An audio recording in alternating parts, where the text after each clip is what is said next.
Hey everybody, Marty Mazzori here, 21st of September 2021, Thursday after the market close. This will be tomorrow morning's message to clients, and it will be your end of week market snapshot. Tomorrow or over the weekend, we'll do the economic update, and depending on what happens tomorrow, I may or may not add a little bit on the equity market tomorrow as well, or over the weekend. So folks, today what I want to do is start with just a narrative for those of you who would prefer not to go through all the charts with me.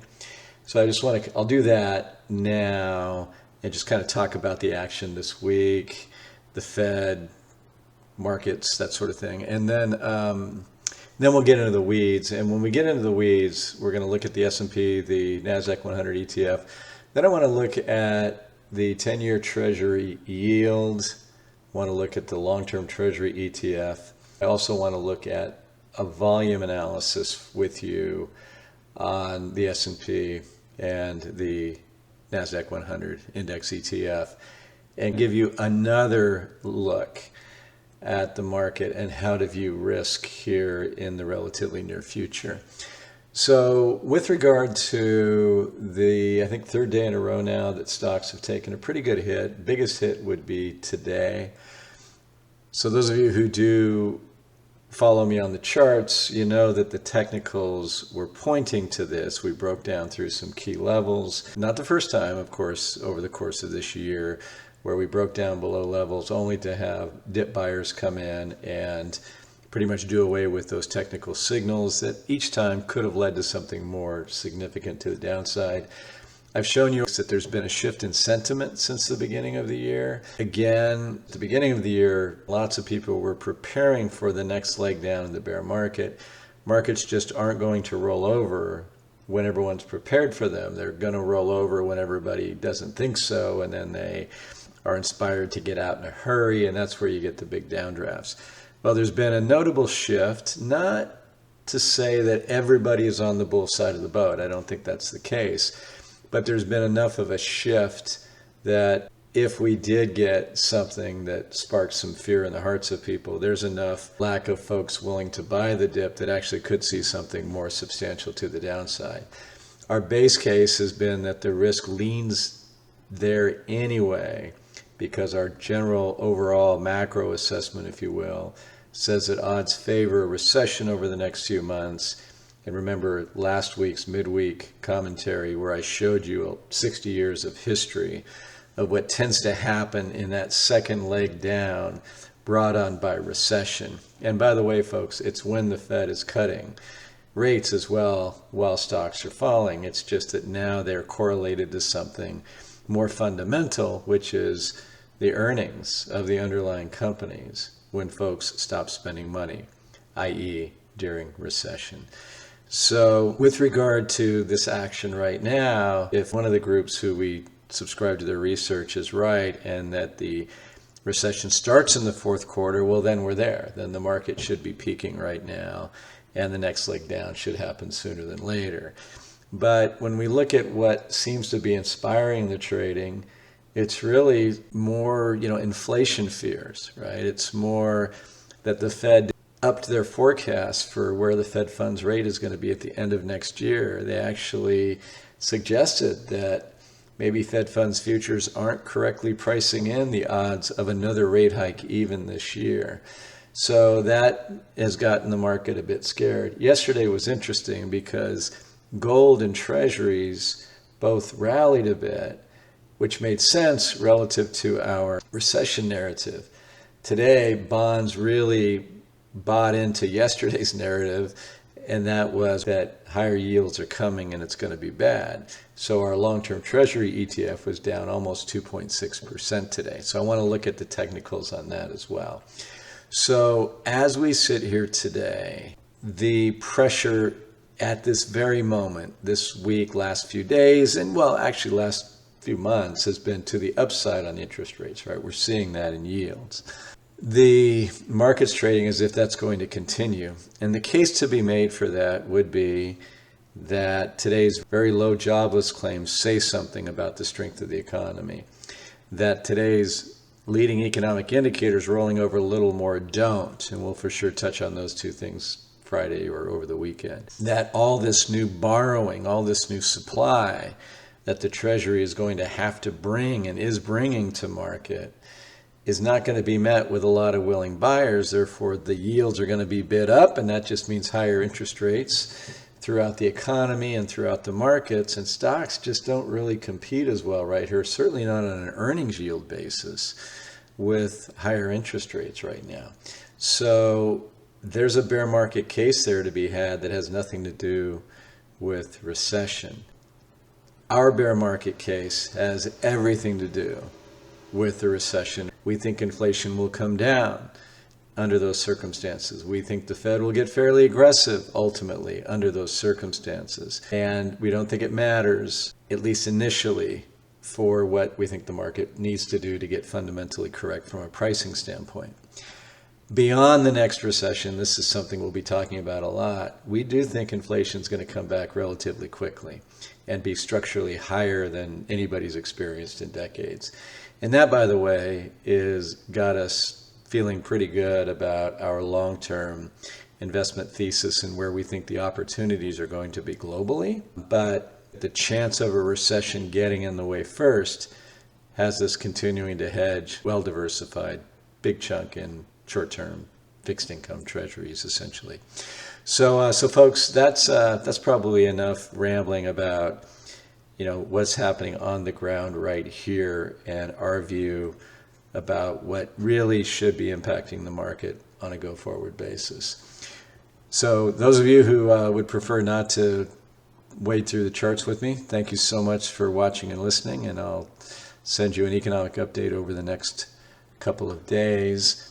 For the rest of us, let's just start with the S&P 500. That's the weekly. We went over that last time, and yeah, we're continuing to break down. Sell signals getting a little more defined there. But on the 1-year daily chart, recall that we recently broke below the 20-day moving average, which has been very important during this bear market. Below the 50-day with momentum, didn't even come back and quite retest it. Gap down again here and fell right against this 43.25 resistance. And I've got a trend line here that takes us down a little lower, and then the 200-day moving average at about 4,200. Just massively bearish look here in the momentum. Just, this basically is playing out, at least right now, the way the chart suggested it would.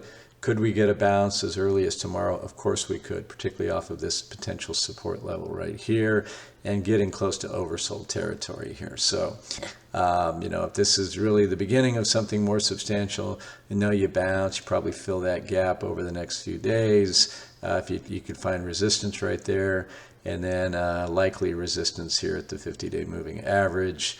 Then you break above that, though, and then we'll have a different story about short-term odds.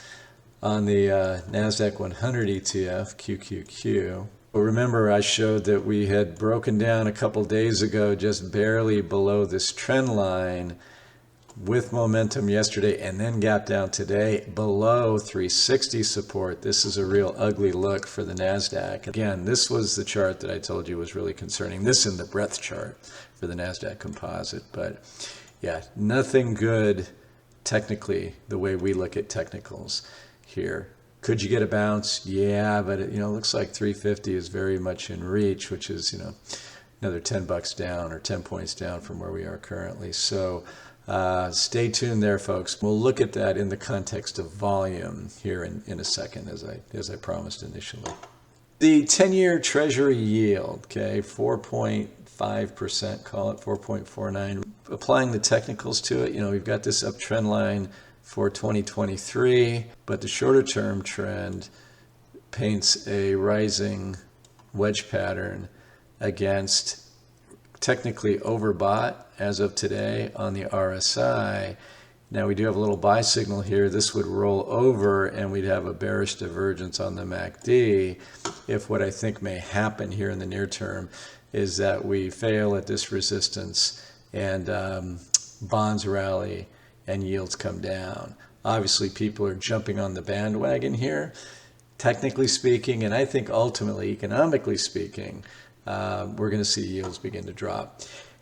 Probably premature. I don't know that I'd go out buying a lot of duration, a lot of longer term stuff right here.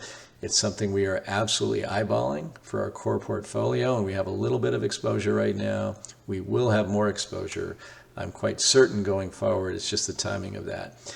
For the purposes of this presentation, there could be a trade to be had here. Not making trade recommendations, but just making a point that has macro implications. And then to reverse that and look at price, this is TLT, which is the long term. So this takes into account longer term bonds. Now this is the price, right? The price goes down when the yield goes up. So this is 20+ year treasuries. This is the price, big gap down today. It actually held up yesterday, as I suggested, but we've got almost oversold with what you'd call a bullish divergence here, which would be the same thing if this turns up. So if the previous chart, the yield turns down, this will turn up. So something somebody could trade if they wanted to. I am not making trade recommendations here, just looking at short-term potentiality within things that have real macro relevance, to repeat what I just said. Okay, so let me pull over from another program. This is the QQQ. This is the ETF that we were just looking at. Okay, so notice this shaded jumble here. This is what they call the volume profile. Okay, so basically the histogram bars reflect the amount of volume, amount of transactions that happen, in this case for the NASDAQ 100 ETF, at various price levels, right? So as you can see right in here, right around this 360 level, 357, 360, up to the all-time high in late 2021, right? Right in here, just a tremendous amount of action, okay? So a lot of buying and selling, right? A lot of buying. A lot of buyers came in at this level, as you can see, and they chased this thing. We got that big rush up with all the AI rhetoric, and boom, they chased that and really started pouring in right here. And this, ironically, is where it began to stall and we began to consolidate. Okay, so we know that there are a lot of commitments made, right? So, for example, right, people who bought in, say right here, either they're, sophisticated investors, pros, what have you, or individual investors who know how to use stops. And they bought in here, but they don't want to lose too much in case they were wrong, so they're going to have stop losses somewhere below, this level right here where there was a lot of volume, okay? Well, a stop loss is just an automatic sell order.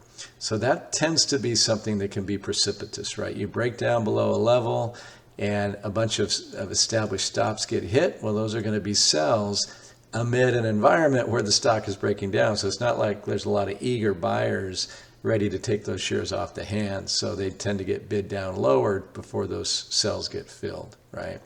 So what I'm showing you here, though, is I'm showing you a big gap. As this thing rallied higher, we have this big gap where there really wasn't a lot of purchases, right? Not a lot of commitments made.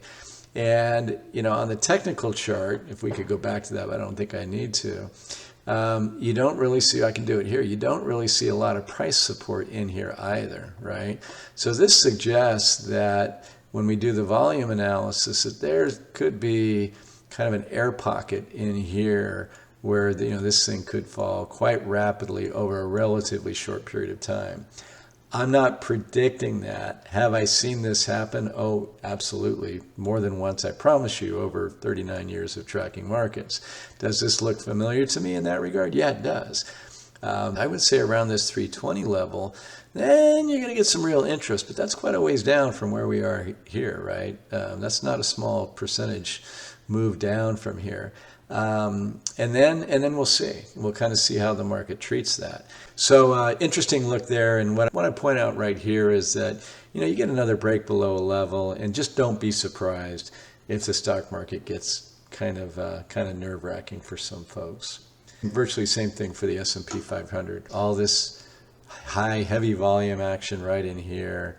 And then you've got this air pocket right there that gets you down to, 4150 or so.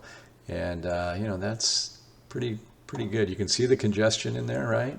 And you can see all the volume that was underneath that area. And then this air pocket as we went ramping up in there. So folks, my point here is that this is kind of sticking out like a sore thumb at me right now. We may very well be talking in a week or 2 weeks or 3 weeks, and maybe the market got all the support it needed right here. But when we look at momentum, we look at volume, we look at the price trends and so forth, yeah, this isn't looking so great. But first part of August got pretty precarious as well, and we got this big ramp up at the end of the month. We'll see if September does the same thing. Ultimately, from an overall economic standpoint, we think that the downside risk is not small, still right here, and that's going to be that way until either it gets realized or until the factors that have us making that statement abate. And of course, we will communicate frequently on that and keep you up to speed. Thank you as always for watching and listening. Hope you have a great rest of the day. I'll be back in a day or two. Take care. Bye-bye.